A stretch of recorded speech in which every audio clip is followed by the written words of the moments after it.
نحمدہ و نصلی علی رسولہ الکریم اما بعد فاعوذ باللہ من الشیطان الرجیم بسم اللہ الرحمن الرحیم السلام علیکم ورحمۃ اللہ وبرکاتہ۔ اللہ تعالیٰ کا لاکھاں احسان کہ اس نے ایسی امت میں پیدا فرمایا کہ جس کو درود شریف کی عظیم الشان نعمت نصیب ہوئی۔ اللہ تعالیٰ اس کی قدر کرنے اور اسے اپنی زندگی میں اپنانے کی توفیق عطا فرمائے، آمین۔ آج ہم نے جس کے متعلق کچھ کہنے کی، کچھ سننے کی سعادت حاصل کرنی ہے، وہ ہے درود شریف کی برکت اور درود شریف پڑھنے کی فضیلت۔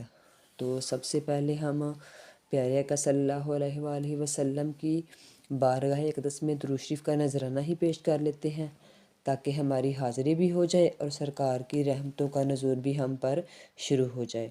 تو آئیے سب مل کر درود شریف کا نذرانہ اور ہدیہ پیارے آقا صلی اللہ علیہ وآلہ وسلم کی بارگاہ اقدس میں پیش کرتے ہیں۔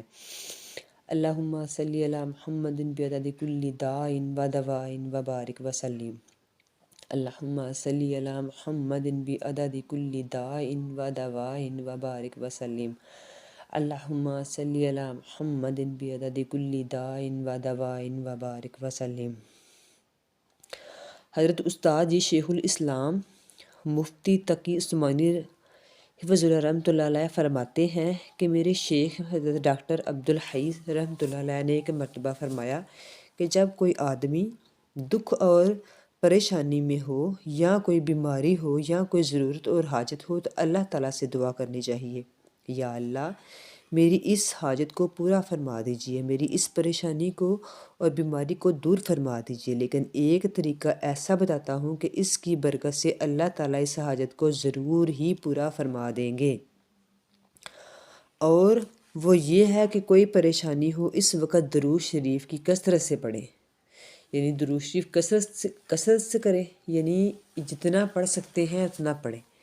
اس درود شریف کی برکت سے اللہ تعالیٰ اس پریشانی کو دور فرما دیں گے۔ دلیل اس کی یہ ہے کہ سیرت طیبہ میں یہ بات لکھی ہے، یعنی یہ اس چیز سے ثابت ہے کہ جب کوئی شخص حضور اقدس صلی اللہ علیہ وآلہ وسلم کی خدمت میں کوئی ہدیہ لاتا تو آپ صلی اللہ علیہ وآلہ وسلم اس بات کی کوشش فرماتے کہ اس کے جواب میں اس سے بہتر تحفہ اس کی خدمت میں پیش کریں تاکہ اس کی مکافات ہو جائے۔ ساری زندگی آپ صلی اللہ علیہ وآلہ وسلم نے اس پر عمل فرمایا۔ یہ درود شریف بھی تو حضور اقدس صلی اللہ علیہ وآلہ وسلم کی خدمت میں ہدیہ ہے نا، اور چونکہ ساری زندگی میں آپ صلی اللہ علیہ وآلہ وسلم کا معمول ہے، جواب میں اس سے بڑھ کر ہدیہ دیتے ہیں، یعنی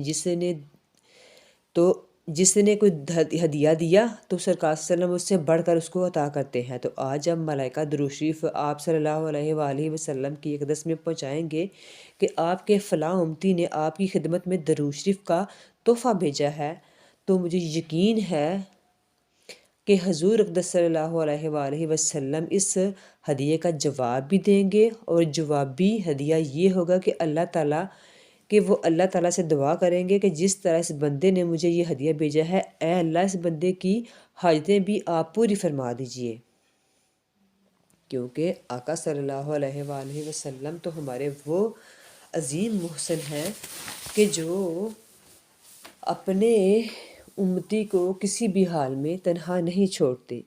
تو جب ہم ہدیے بھیجیں گے، درود شریف کے نذرانے آپ کی اقدس میں بھیجیں گے، تو یہ کیسے ہو سکتا ہے؟ بلکہ آقا صلی اللہ علیہ وآلہ وسلم کا ارشاد ہے کہ اگر میرا کوئی امتی سچے دل کے ساتھ، توجہ اور دھیان کے ساتھ میری بارگاہ میں درود شریف کا نذرانہ یا ہدیہ پیش کرتا ہے، تو جس توجہ کے ساتھ وہ پیش کرتا ہے، میں اگر توجہ اور دھیان یقین مکمل ہو تو میں اپنے کانوں سے سماعت کرتا ہوں۔ اور اگر ہم درود شریف ایک ایسی بابرکت نعمت ہے کہ اگر ہم بے توجہی میں، یعنی توجہ کے ساتھ نہیں بھی پڑھتے، تب بھی وہ قبول ہے، تب بھی وہ مقبول ہے، تب بھی وہ فرشتے لے کر جاتے ہیں اور پھر کہتے ہیں کہ آپ کے فلاں امتی نے فلاں شہر سے، فلاں ملک سے، فلاں گاؤں سے، فلاں اس کے دادا کا نام، سارا شجرہ پیش کر کے، ماں باپ ہر ایک کا نام پیش کر کے، تو پھر وہ درود شریف جو ہے نا وہ ہمارا پیش کیا جاتا ہے۔ تو یہ کیسے ممکن ہے کہ میری آقا کی بارگاہ میں ہمارے تحفے جائیں اور آقا صلی اللہ علیہ وآلہ وسلم اس سے بڑھ کر عطا نہ کریں؟ یہ ہو ہی نہیں سکتا۔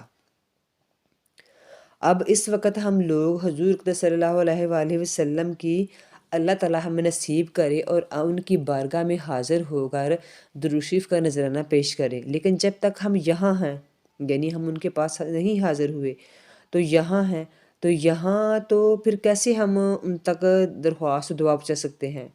اس کا ایک راستہ صرف وہ ہے، درود شریف کی کثرت سے بھیجیں، یعنی پیارے آقا صلی اللہ علیہ وسلم کا زیادہ سے زیادہ درود شریف بھیجیں۔ تو جواب میں حضور اقدس صلی اللہ علیہ وآلہ وسلم ہمارے حق میں دعا فرمائیں گے، لہٰذا درود شریف پڑھنے کا یہ عظیم فائدہ بھی ہمیں حاصل ہو جائے گا۔ اسی وجہ سے حاصل یہ ہوگا ہمیں، لیکن ہمیں کوشش کرنی چاہیے کہ ہم اس فائدے کو زیادہ سے زیادہ حاصل کریں۔ اسی وجہ سے بہت سے بزرگوں سے منقول ہے کہ وہ ہماری یعنی جب بھی کوئی پریشانی ہوتی، یعنی ان بزرگوں کو، ان جو یعنی کہ اللہ تعالیٰ کے نیک بندے ہیں، تو جب بھی کسی بیماری میں مبتلا ہوتے یا دکھ کی حالت میں ہوتے تو درود شریف کثرت سے پڑھنا شروع کر دیتے۔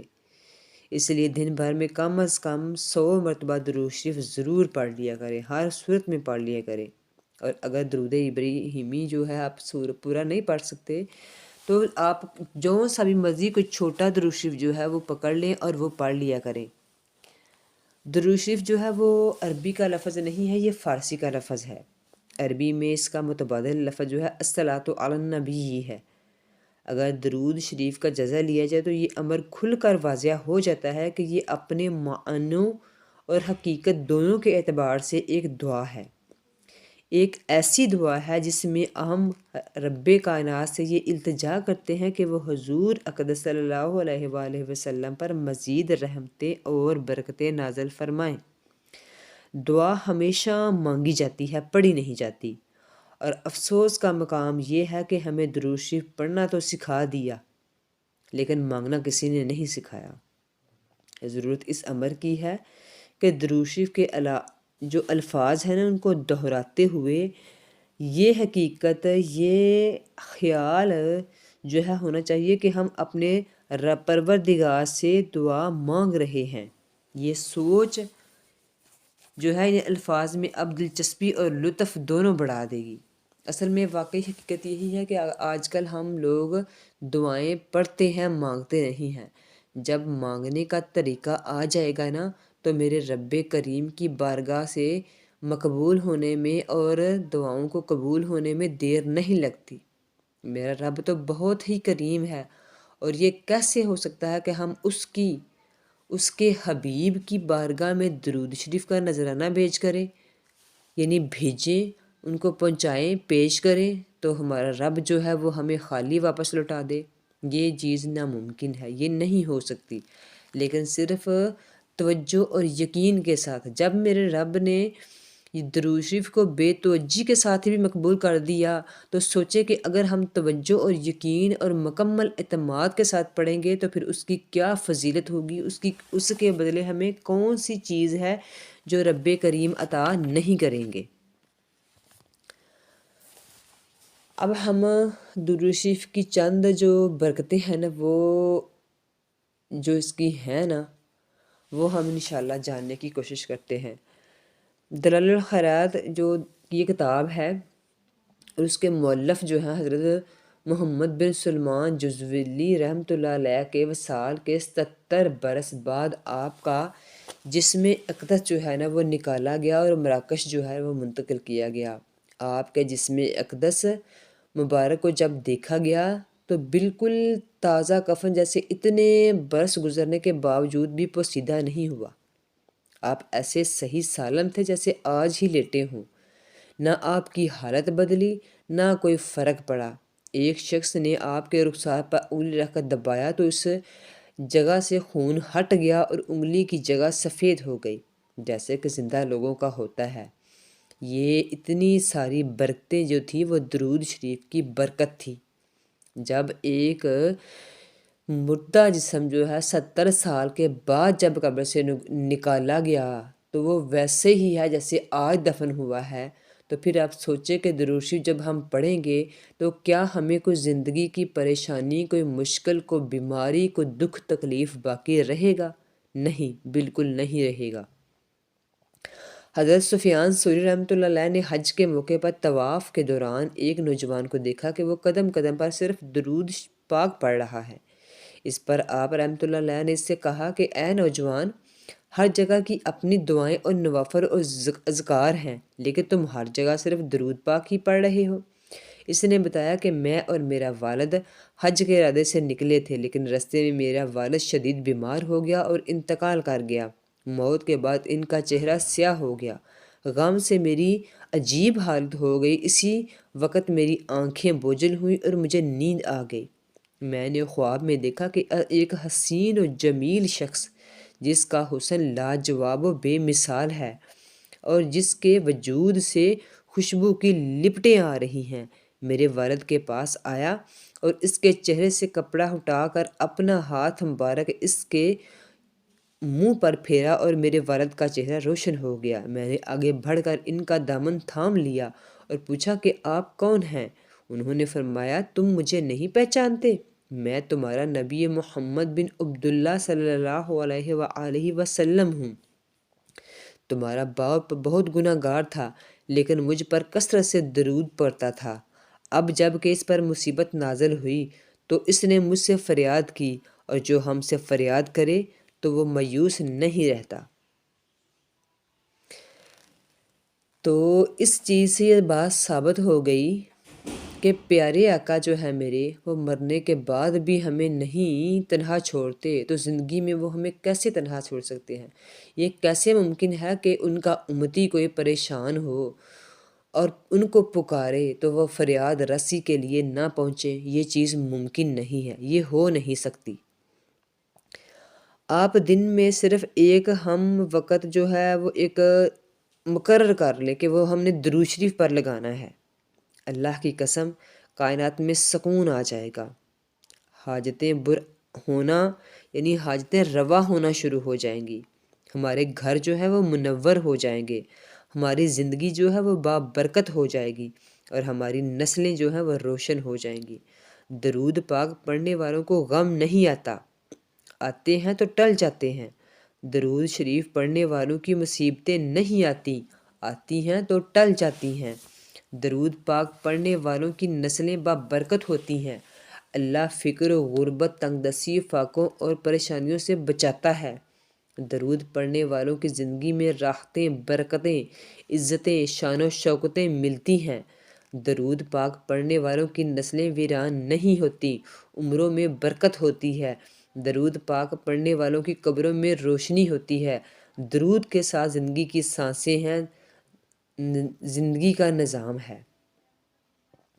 درود و سلام اللہ تعالیٰ کی ان بابرکت نعمتوں میں سے ہے جو اپنے دامن میں بے پناہ فیوز و برکات سمیٹے ہوئے ہیں۔ یہ ایسی لازوال دولت ہے، جسے مل جائے اس کے دین و دنیا سنور جاتے ہیں۔ درود شریف جو ہے محبوب خدا صلی اللہ علیہ وآلہ وسلم کی تعریف، اللہ تعالیٰ کی رحمت کا خزانہ، گناہوں کا کفارہ، بلندی درجات کا زینہ، قرب خداوندی کا آئینہ، خیر و برکت کا سفینہ، مجلس کی زینت، تنگ دستی کا علاج، جنت میں لے جانے والا عمل، دلوں کی طہارت، بلاؤں کا تریاق، روح کی مسرت، روحانی پریشانیوں کا علاج، غربت و افلاس کا حل، دوزخ سے نجات کا ذریعہ، شفاعت کی کنجی ہے۔ یعنی وہ کون سی خوبی ہے جو درود شریف پڑھنے سے نہیں ملتی؟ درود شریف دلوں کا نور ہے، گناہوں کا کفارہ ہے، زندہ اور مردہ دونوں کے لیے رحمت ہے۔ درود شریف دعا بھی ہے اور دوا بھی، درود سوغات بھی ہے، درود اللہ اور ملائکہ کی سنت بھی ہے، اور قبولیت کا دعا یعنی جو قبولیت دعا ہے وہ درود شریف کی بدولت ہی ہے، درود پاک ہی کی سبب ہے۔ اگر ہم کوئی بھی دعا مانگتے ہیں تو اس کے اول اور آخر میں ہمیشہ درود شریف کا نذرانہ کیوں پیش کیا جاتا ہے؟ یہ اس لیے کہ شاید ہماری دعاؤں میں، شاید ہماری باتوں میں، شاید ہماری کسی عمل میں کوئی کمی رہ گئی ہے، کوئی کوتاہی رہ گئی ہے، تو درود پاک کی برکت سے وہ انشاءاللہ وہ کمی کوتاہی دور ہو جاتی ہے اور وہ مقبولیت کے درجے پر پہنچ جاتی ہے۔ تو درود شریف کے بغیر زندگی میں کامیابی جو ہے وہ مل نہیں سکتی، اور ہم جب تک مسلمان اپنے پیارے آقا صلی اللہ علیہ وآلہ وسلم کے درود شریف کا نذرانہ اور ہدیہ نہ پیش کریں، ہمیں سکون نہیں آ سکتا۔ تو اگر دلوں میں، اگر گھروں میں، اگر زندگیوں میں سکون اور چین چاہتے ہیں تو آج سے ایک پکا ارادہ کر لیں کہ انشاءاللہ ہم ہر روز کم از کم 100 مرتبہ تو لازم و ملزوم اپنے آقا صلی اللہ علیہ وآلہ وسلم کی بارگاہ میں درود شریف کا نذرانہ ضرور پیش کریں گے۔ جب ہم نیت کر لیں گے تو اللہ تعالیٰ جو ہے وہ ہمارا، کیونکہ درود پاک وہ دولت ہے، وہ ایسی عبادت ہے کہ جو اللہ اور اس کے فرشتے کرتے ہیں، اور اللہ تعالیٰ کی ذات نے ہمیں وہ عظیم دولت سے سرفراز فرما دیا کہ جو اللہ تعالیٰ خود اپنے محبوب پر کر رہا ہے، اور وہ ہمیں سعادت نصیب فرما دی کہ جو اللہ بھی اپنے پیارے آقا صلی اللہ علیہ وآلہ وسلم پر درود شریف پڑھتا ہے اور وہ ہم کام کر رہے ہیں، تو کتنی سعادت اور کتنی درجات بلندی کی بات ہے یہ۔ تو کوشش کریں اور آج سے پکا ارادہ کریں کہ انشاءاللہ ہم کبھی بھی درود اپنی زبان کو درود شریف سے خالی نہیں رکھیں گے، ہمیشہ اپنے آقا صلی اللہ علیہ وآلہ وسلم پر درود شریف کے نذرانے پیش کرتے رہا کریں گے۔ اور آخر میں اس دعا کے ساتھ کہ اللہ تعالیٰ سب سے پہلے مجھے اور اس کے بعد آپ تمام کو اس پر عمل کرنے کی توفیق عطا فرمائے، اور ہمیشہ اپنی زبانوں کو درود و سلام کے نذرانوں سے تر رکھے، آمین۔ السلام علیکم ورحمۃ اللہ وبرکاتہ۔